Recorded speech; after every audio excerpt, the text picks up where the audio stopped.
to another episode of The Scoop. I'm your host, KL. We are in the middle of Fashion Week, and we are here at Fashionphile in the Big Apple, and I'm so excited to be here with Margo and Tashira of the JustUs podcast. Ladies, we're about to do a live taping. How are you all feeling? Passes the mic to Tashira. I woke up this morning, I'm going to be honest, we have to normalize things. Very, very anxious and overwhelmed. And I realized that the anxiety was part of it. What it really was a feeling of overwhelming, gratitude. I am so incredibly grateful. I know we both are.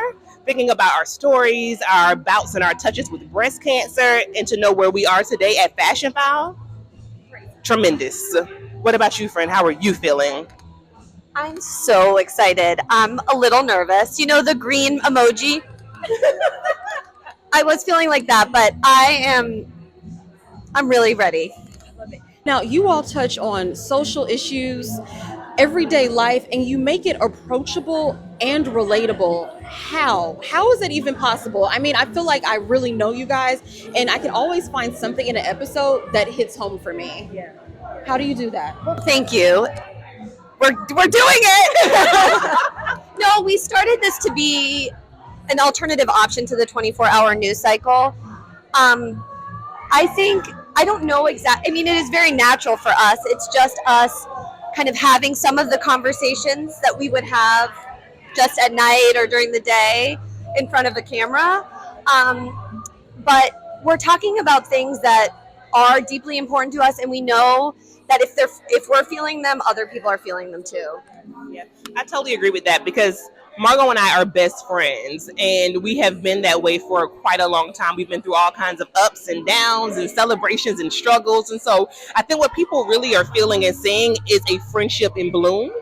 And it is how we communicate. It's how we hold each other closely. It's me crying an ugly cry. It's, it is just our relationship on display for the world. And it makes us feel really good that it resonates with people. So I was just going to say one other thing. I think the other part is that we're weaving in our own experiences while the world is turning. And so that is happening to everyone, right? Everyone's living while we're moving through history, right?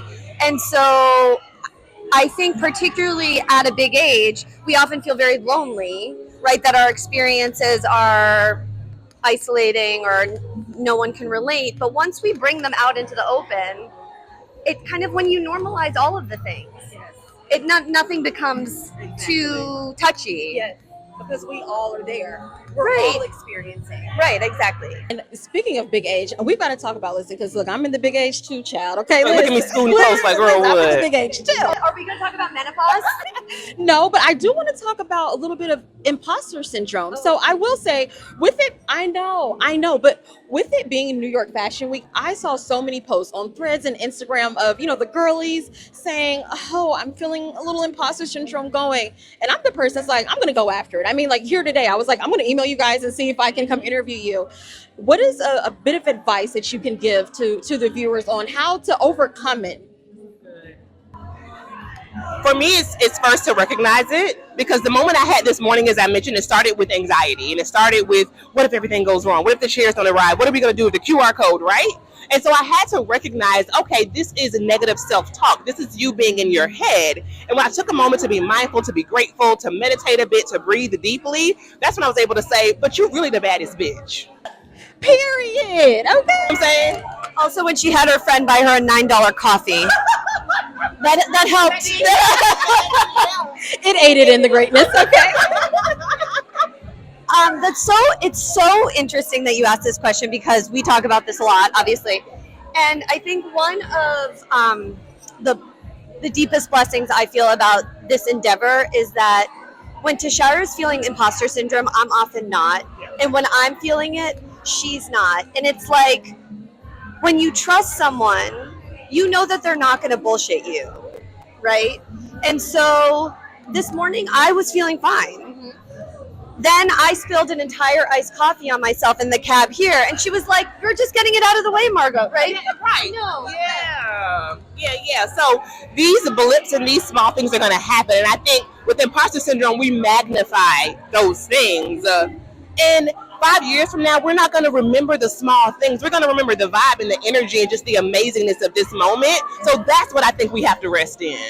It's the word that they're giving us before they even touch the real stage. I have to ask you guys one more question before I let you go. This is a fun one because you all have a longevity in you all's friendship. I want each of you to describe each other in 3 words. Only 3. Passes Mike. Oh, bold, brilliant, and beautiful. Don't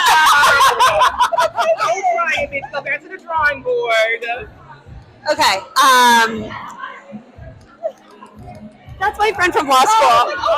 Yeah. Okay. Brave, creative, loyal.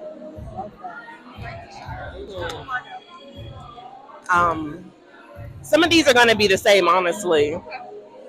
Loyal, a nurturer, grounded. Oh, I love it. Well, listen, ladies, thank you so much for joining me here on this side of Fashionphile. I'm going to let you guys take your seats. We're going to get to the live.